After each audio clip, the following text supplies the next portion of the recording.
የተወደዳችሁ የጄኤምኤም ቴሌቪዥን ፕሮግራም ተከታታዮቻችን ሁላችሁንም በራሴና ይሄ ፕሮግራም በእንደዚህ አይነት መልኩ ወደ እናንተ እንዲደርስ በሚያደርጉት የስቱዲዮ ባለሙያዎች ስም ሁላችሁንም ሰላም እላችኋለሁ። ይህ በጄኤምኤም ቴሌቪዥን የተዘጋጀ ወደ እናንተ የሚደርስ የማለዳ ስንቅ የተሰኘ ፕሮግራማችን ነው። ይሄንን ፕሮግራም ወደ እናንተ ይዤ የመጣው ሲራይን አለመርሴ ይባላልኝ።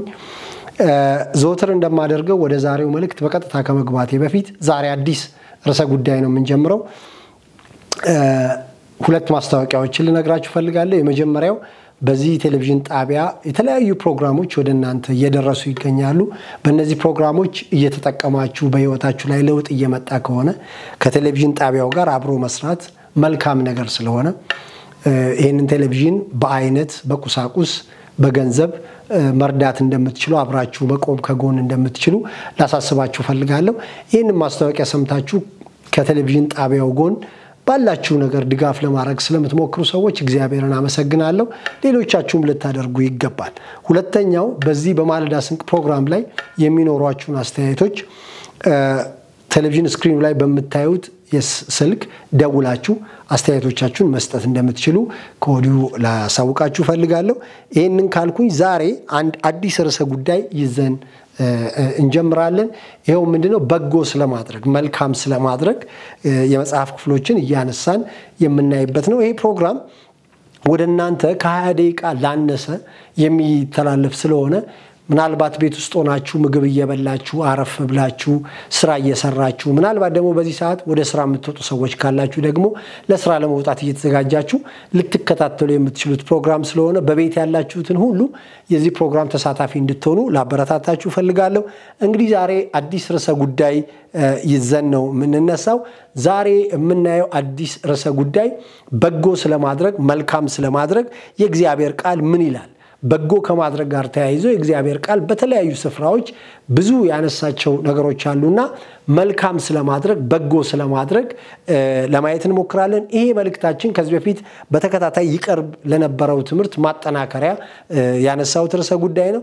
ስለዚህ ዛሬ የመጀመሪያውን ክፍል ከያዕቆብ መጽሐፍ ምዕራፍ 4 ቁጥር 17 ላይ ያለውን ቃል በማንበብ የዛሬው መልእክት ለማስተላለፍ ሞክራለሁ። እንዳትረሱ ርዕሰ ጉዳያችን መልካም ስለማድረግ ወይም በጎ ስለማድረግ ነው የምናየውና ዛሬ ከያዕቆብ መጽሐፍ ምዕራፍ 4 ቁጥር 17 ያለውን አብረን በጋራ እናነባለን። እንደዚህ ይላል፣ እንግዲህ በጎ ለማድረግ አውቆ ለማይሰራው ኃጢአት ነው ይላል። እንግዲህ በጎ ለማድረግ አውቆ ለማይሰራው ኃጢአት ነው ብሎ ሐዋርያው ያዕቆብ ይነግረናል። በጎ ለማድረግ እያወቀ አውቆ ነገር ግን ለማይሰራው ለማይተገብረው ሲቆጠርበት ኃጢአት ሆኖ ይቆጠርበታል። አንድ ሰው በጎ ነገር ማድረግ መልካም ነገር ማድረግ እንደሚገባ ያወቀ ግን ያንን ነገር አለ ማድረግ ቸል ማለት በኋላ ኃጢአት ሆኖ ይቆጠርበታል። ምክንያቱም ስንፍና ነው መልካም ነገር አለ ማድረግ። አንድ ኃላፊነት ተሰጥቶን ሳንወጣ ያን ኃላፊነት ቸል ብንል ስንፍና ኃጢአት መሆኑን መክብብ 7 ላይ ይነግረናል። ምክንያቱም ሁሉ ጊዜ ኃጢአት ምንጭ አለው።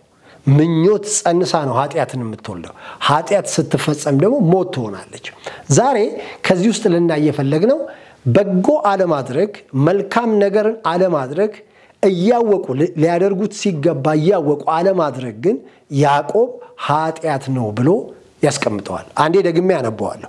እንግዲህ ይላል ያዕቆብ ምዕራፍ 4 ቁጥር 17 እንግዲህ በጎ ለማድረግ አውቆ ለማይሰራው ኃጢአት ነው ይላል። በጎ ለማድረግ አውቆ ነገር ግን ለማይሰራው ኃጢአት ይሆንበታል። ዛሬ መልእክት እንግዲህ የምትካፈሉ ሰዎች ራሳችሁን በዚህ የቃል መስታወት ማየት ነው። ምንድነው ከኔ የሚጠበቀው? ከኔ ላደርገው የሚገባ በጎ ስራ ምንድነው? መልካም ስራ ምንድነው? ይሄንን ነገር እያወቅኩት አለ ማድረግ በጊዜ ሂደት ውስጥ በህይወቴ ላይ ኃጢአት ሆኖ ይመዘገባል። በጎ ነው ላደርገው ይገባል፣ መልካም ነው ላደርገው ይገባል አውቃለሁ ግን እያወቅኩ አላረኩትም። አለ ማድረጌ ከተጠያቂነት እንዳመልጥ አያረገኝም። ስለዚህ በጎ ለማድረግ አውቆ ለማይሰራው ኃጢአት ነው ይለናል ያዕቆብ ማለት ነው። እንግዲህ ወገኖቼ በጎ ነገር እንድታደርጉ ያወቃችሁ መልካም ነገር እንድታደርጉ ያወቃችሁ ግን ዕውቀቱ ኖሮ ወደ ተግባር የማታመጡት ነገር ሲቆይ ኃጢአት ይሆንባችኋል። ስለ ሕግ አይደለም ምን የምናገረው፣ ኃላፊነትን ስለመወጣት ነው። በጎ ነገርን መስራት፣ መልካም ነገርን መስራት እያወቅን አለማድረጋችን ሲቆይ ኃጢአት ይሆንብናል። ይሄ መልእክት እንግዲህ ለምትከታተሉ ሰዎች በፍጹም ከሕግ ጋር አያያዝም። በፍጹም ይሄ ወስደን ከሙሴ ሕግ ጋር የምናያይዘው ጉዳይ አይደለም። በጎ ነገር ምንድነው? መልካም ነገር ምንድነው? እያወቃችሁ በጎ ማድረግ መልካም ማድረግን እያወቃችሁ ግን አውቃችሁት ወደ ተግባር አለማምጣት ያንን ነገር አለመስራት ያዕቆብ ባጭር ቃል ኃጢአት ነው ይላል። ኃላፊነትን ሰው እያወቀ አለመወጣት፣ የሚገባውን ነገር ማድረግ እየተገባው እያወቀ ግን አለማድረግ በዚያ ሰውዬ ላይ ኃጢአት ተብሎ ይቆጠራል። የኃጢአት ደሞዝ ደግሞ ሞት ነው። ስለዚህ ወደ ሞት እንመጣለን ማለት ነው። ነገራችን ይሞታል፣ ስራችን ይሞታል፣ ህይወታችን ይሞታል፣ የተሰጠን ኃላፊነት ይሞታል። ከኛ የሚጠበቀው ነገር እየሞተ ይሄዳል። ስለዚህ ተመልሰን ሕያው ለመሆን ያስቸግረናል ማለት ነው። መልካም ማድረግ ወገኖቼ መልካም ነው። በጎ ማድረግ መልካም ነው። በጎ ማድረግ እያወቃችሁ መልካም ማድረግ እያወቃችሁ አለማድረግ ግን ሲቆይ ኃጢአት ይሆናል። በጣም ዝቅ አድርጌ በቀላል ምሳሌ ላስረዳችሁ። በቤታችሁ ስትኖሩ ቤት ውስጥ ምንድነው ኃላፊነታችሁ? የቤተሰብ አባል ሆናችሁ በቤተሰብ አባልነታችሁ ምን ይጠበቅባችኋል? ምናልባት ጽዳት ማጽዳት የናንተ ይሆን? ምግብ መስራት የናንተ ይሆን? አልጋ ማንጠፍ የናንተ ይሆን? ቤት ማስተካከል የናንተ ኃላፊነት ይሆን? ምንድነው? ከቤተሰብ ጋር ስትኖሩ ከናንተ የሚጠበቀው ነገር ምንድነው? አንድ ያለባችሁ ኃላፊነት ምንድነው? ያን ነገር ያ መልካም ነገር ነው፣ ያ በጎ ነገር ነው። ኃላፊነትን ማወቅ አውቆ ግን አለማድረግ ኃጢአት ነው ይለናል ያዕቆብ። እያወቅ ነው ግን አለማድረጋችን ኃጢአት ሆኖ ይቆጠራል። በምንም መስክ ተሰማሩ፣ በምንም ሙያ ላይ ስሩ፣ በምንም አገልግሎት ላይ ተሰማሩ። ምንድነው ከናንተ የሚጠበቀው? የትም ተቋም ላይ ስሩ፣ ኃላፊነታችሁ የትም ይሁን ምንድነው ከናንተ የሚጠበቀው? እንድታደርጉት የሚጠበቅ በጎ ስራ ምንድነው? እንድትሰሩት የሚጠበቅ መልካም ስራ ምንድነው? እያደረጋችሁት ነው ወይ? እያደረጋችሁት ከሆነ በሕይወታችሁ ያ መልካም ነው። አውቃችሁ የማታረጉት ከሆነ ግን ያዕቆብ ያ ኃጢአት ነው ይላል። ለምሳሌ መስሪያ ቤት ስንት ሰዓት ነው የምትገቡት? ስንት ሰዓት ነው እናንተ መስሪያ ቤት የሚገባው? በሰዓቱ ነው ወይ የምትገቡት ወይስ አርፍዳችሁ ነው የምትገቡት? በሰዓት መግባት ዕውቀት አላችሁ። በሰዓት መግባት ሰዓት ጠብቆ መግባትን ትክክል ነው የሚገባው በዚህ ሰዓት ነው ብላችሁ በሰዓቱ መግባት ይሄን ዕውቀት መያዝና ልክ በሰዓቱ መግባት መልካም ተግባር ነው፣ በጎ ተግባር ነው። መጽሐፍ ቅዱስ ይሄንን በጎ ይለዋል። ነገር ግን ሰዓት እያወቅን ግን ሰዓት አሳልፈን መግባት ምን ያመጣሉ ብለን ሰዓት አሳልፈን መግባት፣ ችግር የለውም ብለን ሰዓት አሳልፈን መግባት፣ ማንንም አያየንም ብለን ሰዓት አሳልፈን መግባት፣ ወይም ደግሞ ከሚወጣበት ሰዓት ቀድመን መውጣት፣ በመስሪያ ቤቱ የተቀመጠውን ሰዓት ቀስ አድርገን ሸውደን መውጣት በጎ አይደለም፣ መልካም አይደለም። ልቦናችን ያውቀዋል። ይሄ ነው በሰው ልጆች ሕይወት ላይ ኃጢአት የሚለው መጽሐፍ ማለት ነው። ስለ ኃጢአት በደንብ ወቁ። በጎን ነገር እያወቁ አለማድረግ ያ ኃጢአት ነው ይለናል ሐዋርያው ያዕቆብ። ትንሽ ጠንከር ያለ ነው ያዕቆብ መልእክት። ያዕቆብ ኮምፕሮማይዝ አያደርግም፣ በቀጥታ ነው የሚናገረው። ምን አለ ቃሉ? አሁን ሳነብላችሁ ያዕቆብ እንዲህ አለ፣ እንግዲህ በጎ ለማድረግ አውቆ ለማይሰራው ኃጢአት ነው። በጎ ነው ያውቀዋል ግን አያደርገው፣ ይሄ ኃጢአት ነው። ለምሳሌ እንደው በተጨባጭ ምሳሌ ላስረዳችሁ። ለምሳሌ አንድ ሰው በሚሰራበት መስሪያ ቤት በጎ የሆነ መልካም የሆነ ተግባር ማድረግ መልካም እንደሆነ ያውቃል ልቦናው። ለምሳሌ ስራ ተሰጥቶን ወይም ፊልድ ሄደን ስራ ሰርተን አበል ይከፈለናል።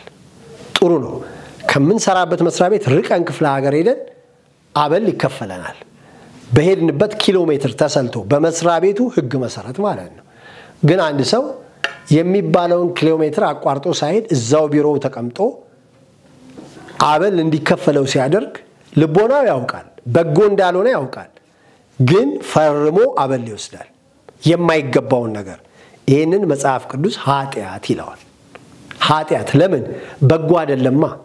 መጽሐፍ ቅዱስ በጎ የሆነ ነገር አውቀን ስንሰራ ነው ከኃጢአት ነፃ መሆናችንን የሚነግረን። ስለዚህ ሁሉ ጊዜ በጎ የሆነውን ነገር ማወቅ ከዛ ደግሞ አውቆ መተግበር ነው ከኃጢአት ነፃ የሚያደርገው። በጎ የሆነውን ነገር ማወቅ ከዛ ደግሞ ያን በጎውን ነገር ወደ ተግባር ማምጣት ከኃጢአት ነፃ። ይሄ ወገኖቼ ለእምነት ሰባኪዎችም የሚሰራ ነው፣ ለአገልጋዮችም የሚሰራ ነው። አገልጋይ በጎ የሆነውን አውቆ የማያረግ ከሆነ እዛው የሚያገለግልበት ቤተ መቅደስ ውስጥ ኃጢአተኛ ይሆናል። እዛው የሚያገለግልበት ሃይማኖት ቤት ውስጥ ኃጢአተኛ የኃጢአት መሪ ሆኖ ቁጭ ይላል ማለት ነው። ተከታዮቹም የሱን መንፈስ ይከተሉና ኃጢአትን መስራት እንደ ጽድቅ እየተቆጠረ ይሄዳል።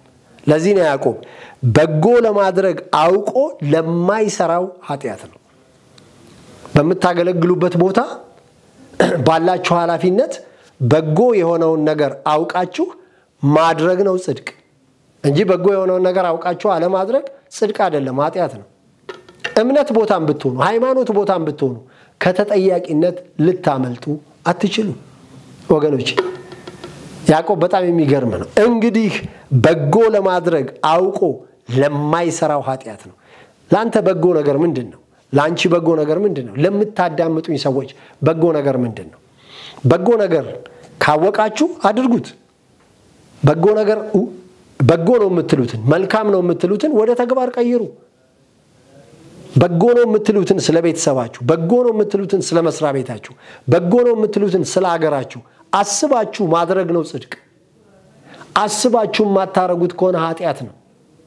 ለሀገር መስራት በጎ ነው፣ ለቤተሰብ መስራት በጎ ነው፣ ኃላፊነትን መወጣት በጎ ነው፣ በሰዓቱ መግባት በጎ ነው፣ የማይገባን ገንዘብ አለመሰብሰብ በጎ ነው። አድርጉት። ስታደርጉት ያ ጽድቅ ነው። እያወቃችሁ ማታረጉት ከሆነ ግን ያ ኃጢአት ሆኖ በሕይወታችሁ ይኖራል። ያዕቆብ ይሄንን ነው የሚናገረው ወገኖቼ። መልካም ነገር በጎ ነገር ማወቅ ከዚያ ደግሞ መተግበር የጽድቅ መንገድ። በጎ ነገርን ግን አውቆ አለማድረግ ከዚያ መሸሽ በፍጹም ከተጠያቂነት አያስመልጣችሁም። ያ ልምምድ ኃጢአት ነው። ለዚህ ነው ኃጢአተኞች በምድር ላይ ብዙ ናቸው። በየሜትሩ በየእያንዳንዱ ኪሎ ሜትር ርቀት ብትሄዱ ብዙ ኃጢአተኛ ታገኛላችሁ። በጎ ነገር እንደሆነ ያውቃል ግን አያረገው።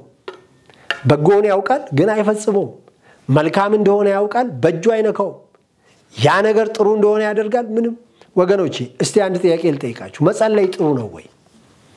በጎ ነው ወይ? ታምናላችሁ ወይ? ጥሩ። መጸለይ ወደምታመልኩት አምላክ ጸሎት ማድረስ በጎ ነው፣ መልካም ነው። ታደርጉታላችሁ ወይ ነው ጥያቄ። የማታደርጉት ከሆነ በጎ እንደሆነ ታውቃላችሁ ግን አታደርጉትም። ያ በሕይወታችሁ ሲቆይ ኃጢአት ይሆናል። እኔ አይደለሁም ያልኩት ያዕቆብ ነው። እንግዲህ በጎ ለማድረግ አውቆ ለማይሰራው ኃጢአት ነው። በጎ እንደሆነ ያውቃል ግን አያረገው። ስለዚህ ያ ሲቆይ ኃጢአት ይሆንበታል። ለምን? ምንም የተፈጸመ ነገር በሕይወቱ የለም። ስለዚህ ያ ሰውዬ ከጽድቅ ነፃ ነው ማለት ነው።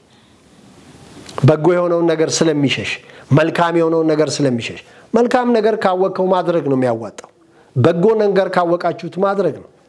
መማር ለእናንተ ምንድነው? ትምህርት ቤት መሄድ ለእናንተ ምንድነው? ማምለክ ለእናንተ ምንድነው? ስራ መስራት ለእናንተ ምንድነው? ማገልገል ለእናንተ ምንድነው? ጨዋነት ለእናንተ ምንድነው? በጎ ነው? መልካም ነው? አለመስረቅ ለእናንተ ምንድነው? ሰው ማክበር ለእናንተ ምንድነው? አገርን መውደድ ለእናንተ ምንድነው? አባት እናትን ማክበር ለእናንተ ምንድነው? በጎ ነው? መልካም ነው? ከሆነ አድርጉት፣ ወደ ድርጊት ቀይሩት። በጎ እንደሆነ አውቃችሁ የማታደርጉት ከሆነ ግን ያ ኃጢአት ይሆናል።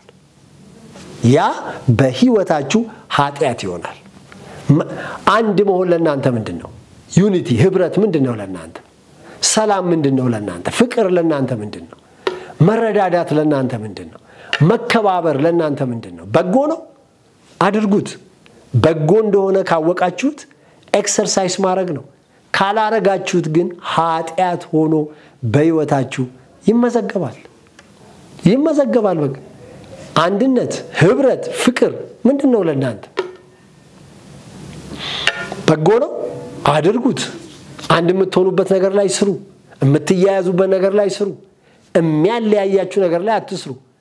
አንድ የሚያረጋችሁን ነገር ካወቃችሁ ስሩት እምታደርጉት ከሆነ ከኃጢአት ነፃ ይሆናችሁ ወደ ጽድቅ ያደጋችሁ ትመጣላችሁ በጎን ግን አውቆ መልካም ነገርን ግን አውቆ አለማድረግ ኃጢአት ነው ወላጆች መቼም በዚህ የቴሌቪዥን ጣቢያ የምትሰሙኝ ይመስለኛል ለልጆቻችሁ ምንድነው የምታረጉት ልጆቻችሁን ታዳምጧቸዋላችሁ ታሳትፏቸዋላችሁ ለልጆቻችሁ ክብር አላችሁ ልጆቻችሁን አታንጓጥጡም አትሳደቡ ልጆቻችሁን እንደ ተራ ነገር አትቆጥሩ ይሄ በጎ ነው ይሄ መልካም ነው ስለዚህ ልጆችን ማሳተፍ ልጆችን ማዳመጥ ለልጆች መልካም ነገር ማድረግ በጎ ነው በጎ ከሆነ ሁሉ ጊዜ ማድረግ አለባችሁ ሁሉ ጊዜ የምታረጉ ከሆነ ያ የጽድቅ መንገድ ነው ግን ወላጅ ሆናችሁ በጎን ነገር ያወቃችሁ ልጆቻችሁን ከዛ ውጪ ማድረግ ይሄ ያዕቆብ በተናገረው ቃል ኃጢአት ነው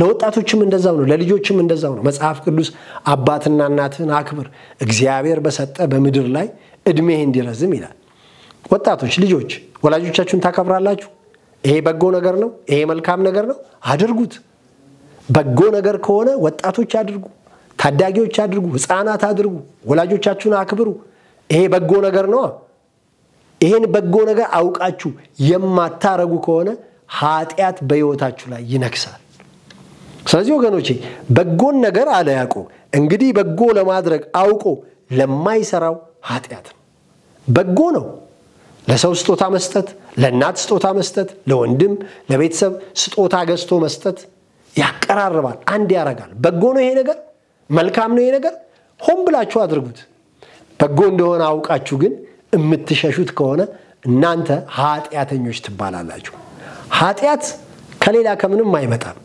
ወገኖቼ የእግዚአብሔርን ቃል ከመተላለፍ የሚመጣ ነው የእግዚአብሔር ቃል ምን አለ እንግዲህ በጎ ለማድረግ አውቆ ለማይሰራው ኃጢአት ነው ተማሪዎች መማር ጥሩ ነው ማጥናት ጥሩ ነው አድርጉት ግን ትምህርትን የምትሸሹ ጥናትን የምትሸሹ ከሆነ በጎ መሆኑን ታውቃላችሁ አታረጉትም ኃጢአት ይሆንባችኋል ኃላፊነትን መወጣት ለእናንተ ምንድነው ለምታዩኝ ሰዎች የሚጠበቅባችሁን ነገር ማድረግ ከናንተ የሚጠበቀውን ኃላፊነት መወጣት መልካም ነው በጎ ነው አድርጉ ኃላፊነታችሁን ተወጡ ከሸሻችሁትስ ኃጢአተኛ ትሆናላችሁ ለዚህ ነው ያዕቆብ እንግዲህ በጎ ለማድረግ አውቆ ለማይሰራው ኃጢአት ነው ይላል በጌታ በኢየሱስ ክርስቶስ ስም ዛሬ የሰማችሁት ቃል ዘመናችሁን በሙሉ ይጠብቃችሁ በጎ ለማድረግ ሁሉ ጊዜ የተጋችሁ ነው እግዚአብሔር መልካሙን ስራ በጎውን ስራ እንድትሰሩ በመንፈስ ቅዱስ ያነቃቃችሁ በጌታ በኢየሱስ ክርስቶስ ስም በእናንተ የጀመረውን በጎውን ስራ እግዚአብሔር በእናንተ ይቀጥል መጀመሪያችሁ መጨረሻችሁ በበጎ ስራ ተጀምሮ በበጎ ስራ ይለቅላችሁ በናዝሬቱ በጌታ በኢየሱስ ክርስቶስ ስም በጎውን መልካሙን ነገር ስታደርጉ ተገኙ ኃላፊነታችሁን በጽድቅ የምትወጡ ሰዎች ያደርጋችሁ ከኃላፊነት ሸሽታችሁ ከመልካምና ከበጎ ነገር እያወቃችሁ ሸሽታችሁ ኃጢአት እንዳይሆንባችሁ መንፈስ ቅዱስ ቅጥር ይስራላችሁ ያስታውሳችሁ ያበርታችሁ ለደካማው ኃይልን ይሰጣል ጉልበት ለሌለው ብርታትን ይጨምራል ተብሎ ተጽፏል የሰማይ አምላክ እግዚአብሔር ብርታት ይጨምርላችሁ በናዝሬቱ በጌታ በኢየሱስ ክርስቶስ ስም በጎውን ነገር ለማድረግ መልካሙን ነገር ለማድረግ የእግዚአብሔር መንፈስ ብቃት ይሆናችሁ ዛሬ የምታዩኝን ዛሬ የምታዳምጡኝን ሰዎች ባርካችኋለሁ በናዝሬቱ በጌታ በኢየሱስ ክርስቶስ ስም በህይወት ዘመናችሁ ሁሉ በጎውን የምታደርጉበት አቅም ይሰጣችሁ ኃይል ይሰጣችሁ ብቃት ይሰጣችሁ በጎ በማድረግ መልካም በማድረግ የታወቀ አምላክ ማንነቱን ያካፍላችሁ በህይወት ዘመናችሁ ሁሉ በጎ ነገር ስታደርጉ መልካም ነገር ስታረጉ ጌታ ያገኛችሁ የናንተ ቤት በጎ ነገር የሚሰራበት ቤት ይሁን እናንተ ቤት በጎ የሚታሰብበት በጎ የሚሰራበት ቤት ይሁን ልጆቻችሁ ለመልካም ስራ ለበጎ ስራ የተነቃቁ ይሆኑላችሁ የናንተ ቤተሰብ መልካም ለማድረግ በጎ ለማድረግ የተነሳሳ ቤተሰብ ይሆንላችሁ የሰማይ አምላክ እግዚአብሔር ለመልካም ስራ ለበጎ ስራ ዘወትር ያነቃቃችሁ መንፈስ ቅዱስ ከናንተ ጋር ይሁን በናዝሬቱ በጌታ በኢየሱስ ክርስቶስ ስም ዛሬ የሰማችሁት ቃል በጌታ በኢየሱስ ስም በህይወት ዘመናችሁ ሁሉ መሪ ይሁናችሁ በሄዳችሁበት ስፍራና በረገጣችሁበት ቦታ ሁሉ ለበጎ ስራ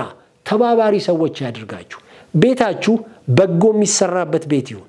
የሥራ ገበታችሁ መልካም ስራ የሚሰራበት ቦታ ይሁን። እናንተ የምትወጡና የምትገቡበት የምትሉበት የምታድሩበት ስፍራ በጌታ በኢየሱስ ስም በጎ ነገር የሚከናወንበት ቦታ ይሁንላችሁ። በጎ በመስራት የታወቁ መልካም በመስራት የታወቁ ሰዎች ወዳጆቻችሁ ይሁኑ።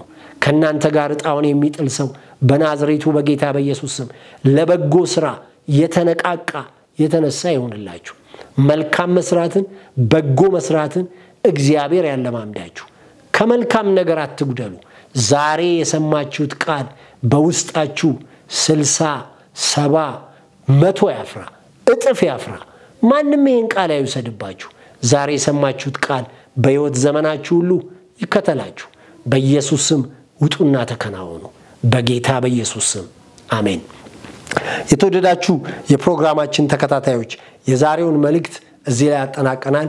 የዚህን ቀጣይ መልእክት በሚቀጥለው ጊዜ ይዤ ተመልሰን እንገናኛለን። እስከዛው በያላችሁበት ሰላም ለእናንተ ይሁን።